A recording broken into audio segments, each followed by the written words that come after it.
लाभ के साथ होगी उन्नति, फिर भी संघर्ष की स्थिति। चुनौती स्वयं को दे, वही आपके सफलता का रहस्य है। ये बात तुला राशि के जातकों ने इस महीने मुख्य रूप से ध्यान में लेनी चाहिए। मनुष्य ने दूसरों से प्रतियोगिता ना करते हुए स्वयं को चुनौती देनी चाहिए। उससे हम अपनी क्षमताओं की पहचान कर सकते हैं और उस अनुसार उचित कार्य भी कर सकते हैं। नमस्कार, मैं एस्ट्रो गुरुमा डॉक्टर ज्योति जोशी आप सभी ज्योतिष प्रेमियों का हार्दिक स्वागत करती हूँ। आप सभी को अंग्रेजी नववर्ष की हार्दिक शुभकामनाएं। हम मार्च 2025 महीने के राशि भविष्य को समझ रहे हैं। उसमें आज हम तुला राशि के जातकों के लिए ये महीना कैसा रहेगा, इस पर विस्तार से वार्तालाप करेंगे। विभिन्न दृष्टिकोण से इस महीने के ग्रह स्थिति का हम शास्त्रोक्त विश्लेषण करने वाले हैं। साथ ही वीडियो के अंत में मैं आपको इस महीने करने वाला विशेष उपाय भी बताने वाली हूँ, इसीलिए वीडियो को अंत तक देखना न भूलें। एक और महत्वपूर्ण बात, हम विभिन्न दृष्टियों से ये महीना आपके लिए कैसा रहेगा ये बड़े विस्तार से बताते हैं। उस अनुसार इस महीने आपका अनुभव क्या रहा, ये आप हमें कमेंट द्वारा हम तक पहुंचा सकते हैं, ताकि हमारे इस मार्गदर्शन का आपको लाभ हो रहा है ये बात हम तक पहुंच सके।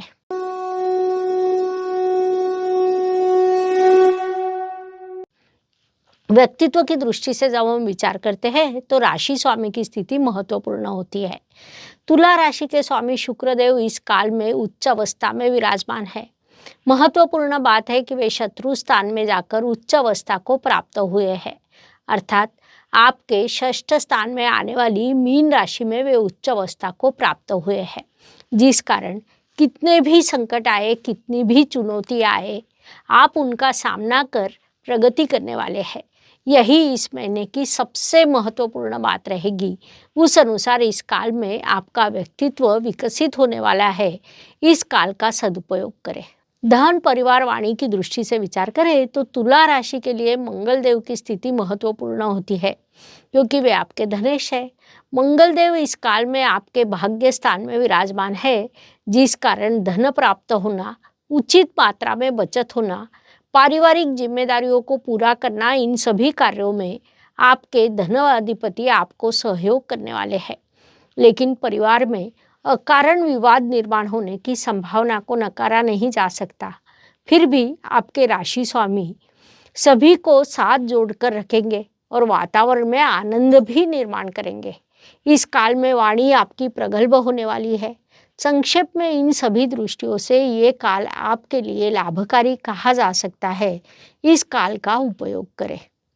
पराक्रम एवं परिश्रम की दृष्टि से विचार करें तो तुला राशि के लिए गुरुदेव की स्थिति महत्वपूर्ण होती है, क्योंकि वे आपके परिश्रमेश है।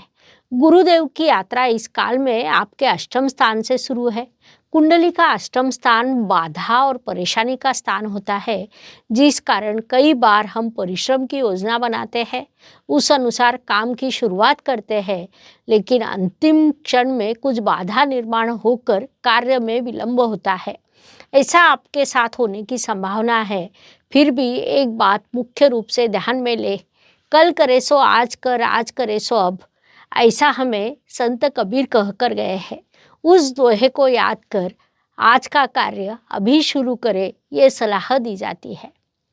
वास्तु वाहन भूमि सुख शांति की दृष्टि से विचार करें तो तुला जातकों के लिए ये महीना सकारात्मक कहा जा सकता है, क्योंकि वास्तु वाहन के अत्यंत शुभ योग आपके लिए इस काल में निर्माण हुए हैं। साथ ही वास्तु से सुख, वाहन से सुख, घर में प्रसन्न वातावरण, ये सभी चीज़ें आपके लिए निर्माण होने वाली है।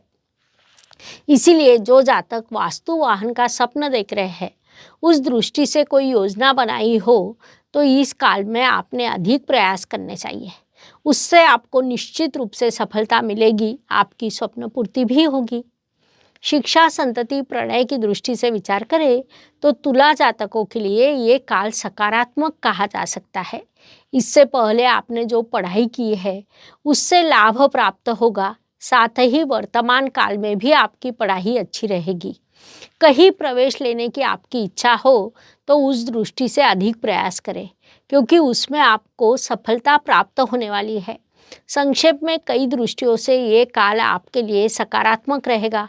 इष्टदेव आशीर्वाद देंगे, इसके अलावा उपवर वधूवरों का विवाह जुड़ना, वैवाहिक योग निर्माण होना, इन दृष्टियों से ये काल सकारात्मक रहेगा ऐसा हम कह सकते हैं। स्वास्थ्य, कर्ज, प्रतिस्पर्धी, शत्रुओं की दृष्टि से विचार करें तो जिन तुला जातकों को कर्जे की आवश्यकता होगी उन्हें वह सरलता से प्राप्त होगा, उचित ब्याज से प्राप्त होगा, लेकिन अत्यंत आवश्यक होने पर ही कर्ज का विचार करना चाहिए। स्वास्थ्य संबंधित छोटी बड़ी समस्याओं का सामना करना पड़ सकता है, लेकिन उससे आप शीघ्र बाहर निकलेंगे।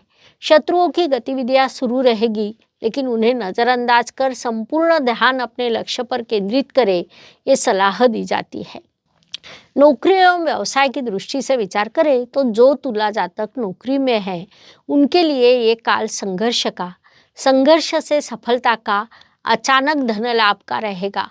तो व्यावसायिक जातकों के लिए ये काल भाग्य का रहेगा ऐसा हम कह सकते हैं। भाग्य से व्यवसाय वृद्धि होना, व्यवसाय के लिए नई योजना बनाना जैसे विषय सामने आने वाले हैं। संक्षेप में नौकरी एवं व्यवसाय इन दोनों दृष्टियों से ये काल आपके लिए प्रगति का रहेगा। इस काल का लाभ उठाइए। भाग्य एवं शुभ संकेत की दृष्टि से विचार करें तो तुला जातकों के लिए ये महीना कई शुभ संकेतों से भरा है। उसमें मुख्य रूप से कहा जाए तो आपके भाग्येश बुधदेव इस काल में मीन राशि में नीच अवस्था को प्राप्त हुए हैं, लेकिन राशि स्वामी शुक्रदेव द्वारा उनका नीच भंग भी हुआ है। राशि स्वामी और भाग्येश का वहाँ पर गठबंधन हुआ है। ये गठबंधन आपको आर्थिक लाभ देगा, क्योंकि वहाँ लक्ष्मी नारायण योग निर्माण हुआ है, जिससे लक्ष्मी प्राप्ति होती है, जिस कारण उसे हम शुभ संकेत कह सकते हैं। इसके अलावा पंचमेश पंचम स्थान में होना ये भी बड़ा शुभ संकेत आपके लिए निर्माण हुआ है।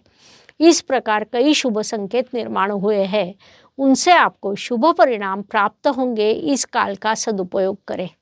कर्म की दृष्टि से विचार करें तो तुला जातक इस महीने कर्म को थोड़ा नज़रअंदाज कर सकते हैं, इसलिए आप लगातार कार्यरत रहे, अपने कर्म पर ध्यान दें, ये सलाह दी जाती है, क्योंकि अन्य कई दृष्टियों से ये काल आपके लिए सकारात्मक है। कई शुभ संकेत इस काल में आपके लिए निर्माण हुए हैं। ऐसे काल में यदि आप उचित पद्धति से कर्म करते हैं तो उससे मिलने वाला लाभ बड़ा होता है। इस बात को मुख्य रूप से ध्यान में लें। लाभ की दृष्टि से विचार करें तो तुला राशि के लाभ अधिपति त्रिकोण स्थान में अर्थात पंचम स्थान से यात्रा कर रहे हैं। वहाँ से उनकी दृष्टि लाभ स्थान पर है। महीने के प्रथम पखवाड़े में उनसे आपको भरपूर लाभ प्राप्त होगा। राशि स्वामी इस काल में उच्च अवस्था में होने के कारण भी आपके लिए लाभ के अवसर बनने वाले हैं। इसलिए इस काल का पूरा उपयोग करें ताकि अधिक से अधिक लाभ आपको प्राप्त हो सके। व्यय एवं परदेश गमन की दृष्टि से विचार करें तो तुला जातक इस महीने बड़ा खर्च करेंगे। खर्च थोड़ा अधिक हो गया है, ये बात आपके ध्यान में बाद में आएगी। अर्थात खर्च ना करते तो अधिक अच्छा होता, ऐसा विचार आपके मन में निर्माण होंगे। इसीलिए खर्च करने से पहले 2 बार नहीं 3 बार विचार करें, ये सलाह दी जाती है। मन को शांत रखें, क्योंकि ग्रह स्थिति एक दूसरे के विरुद्ध परिणाम देने वाली है, जिससे आपकी मानसिक शांति विचलित हो सकती है। इसलिए मन शांत रखें, उचित निर्णय लें, उचित पद्धति से मार्गक्रमण करें। यह इस महीने आपके लिए आवश्यक रहेगा। जीवन सुख दुख और उतार चढ़ाव से भरा होता है। कोई भी व्यक्ति संपूर्ण सुखी या संपूर्ण दुखी नहीं होता। उस अनुसार हर दिन सभी के लिए समान हो नहीं सकता। महीने के कुछ दिन सुख, समाधान, सफलता लेकर आते हैं, तो कुछ संघर्ष, कठिनाइयाँ और तनाव से भरे होते हैं। इस दृष्टि से तुला जातकों के लिए 9, 19 और 28 ये दिन सुखदायक एवं शुभ रहेंगे। 7, 16, 26 ये दिन अशुभ एवं तनावपूर्ण रहेंगे। इन दिनों में आप कठिनाइयों, बाधाओं और समस्याओं का अनुभव करेंगे, तो मानसिकता बना ले, आगे बढ़े। उपायों की दृष्टि से विचार करें तो ज्योतिष में छोटे छोटे लेकिन बड़ा परिणाम करने वाले उपाय बताए गए हैं। अशुभ चीज़ों की अशुभता कम करने का, शुभ चीज़ों की शुभता बढ़ाने का उनमें सामर्थ्य होता है। उस अनुसार मार्च महीने का विचार करें तो 29 मार्च को शनिदेव राशि परिवर्तन करने वाले हैं। शनिदेव कर्म के कारक माने जाते हैं। उचित कर्म और उचित दान, ये 2 चीज़ें करने से वे प्रसन्न होते हैं, हमें शुभ फल भी प्रदान करते हैं। इसलिए इस काल में उचित कर्म के साथ उचित दान भी करना चाहिए। उस अनुसार तुला राशि के लिए कहा जाए तो आप अमावस्या के दिन नमक, गेहूं का आटा जैसे वस्तुओं का दान कर सकते हैं। विशेष रूप से शनि मंदिर के बाहर बैठने वाले लोगों को आपने इन चीज़ों का दान करना चाहिए। इस उपाय के शुभ परिणाम प्राप्त होंगे, ये उपाय अवश्य करें। इस प्रकार मार्च 2024 ये महीना तुला जातकों के लिए कैसा रहेगा, ये समझने के लिए इतनी जानकारी पर्याप्त है। पुनश्च अवश्य मिलेंगे। वीडियो अच्छा लगा हो तो लाइक, शेयर, सब्सक्राइब करें। कमेंट सेक्शन में जय ज्योतिष लिखना ना भूलें। धन्यवाद। शुभम भवतु। जय ज्योतिष।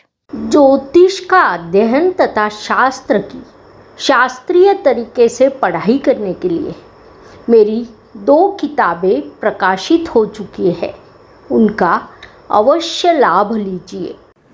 Please like, share and subscribe the channel. और हाँ, बेल आइकॉन दबाना ना भूलें। धन्यवाद।